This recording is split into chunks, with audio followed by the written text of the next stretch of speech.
જ્યારે ઈવીનું ઓપ્શન અત્યારે આખા રાજ્યની અંદર ખૂબ સારું છે. ટુ વ્હીલરની તો ઇન્ડસ્ટ્રી એટલી બધી બૂમિંગ થઈ છે અને એનો ઉપયોગ લોકો કરી રહ્યા છે. કાર્બન ઇમર્શન પણ નથી થતું અને આપણે ફોસિલ ફ્યુલનો પણ બચાવ કરી શકીએ છીએ. એટલે આનો ઉપયોગ કરવો જોઈએ. હું રૂટીનમાં કરું છું, હું સાયકલ પણ ચલાવું છું, આ પણ કરીએ છીએ. અને રાજ્ય સરકારે તો ઈવી પોલિસી પણ બનાવેલી છે. એની ઉપર આરટીઓ ટેક્સ માત્ર 6% આખા બધી જ વ્હીકલમાં ચાલતું, ત્યારે આના માટે 1% જ ચાલી રહ્યો છે.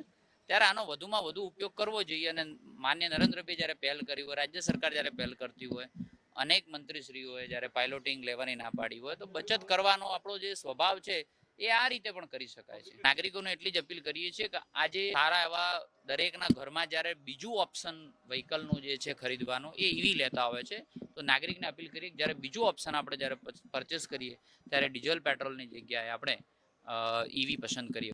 આદરણીય પ્રધાનમંત્રી શ્રી નરેન્દ્રભાઈ મોદીજી દ્વારા દેશના સૌ નાગરિકોને એક અપીલ કરવામાં આવી અને અપીલ એ દેશ હિત માટે, દેશનું ભવિષ્ય વધુ ઉજ્જવલ કરવા માટે, કાર પુલિંગ હોય કે પછી પેટ્રોલ, ડીઝલ, ઇંધણ બચાવવા માટેની અપીલ હોય. આ અપીલને અમે સૌ લોકો આવકારીએ છીએ. જ્યારે દેશના સામાન્ય નાગરિકો બી આ અભિયાનમાં જોડાઈ ચૂક્યા હોય ત્યારે અમારી બી સૌની એક ખૂબ મહત્વની ફરજ છે. આજે અમારા સાથી મંત્રીઓ જોડે કાર પુલિંગનો બી એક અભિયાનને આગળ વધારવા માટે અને સાથે સાથે સંપૂર્ણ સુરક્ષાના વિષયો જ્યાર સુધી ધ્યાનમાં રાખીને એના સિવાયનું વધારાની જે કોઈ વ્યવસ્થાઓ છે એને મુક્ત કરવામાં આવી છે.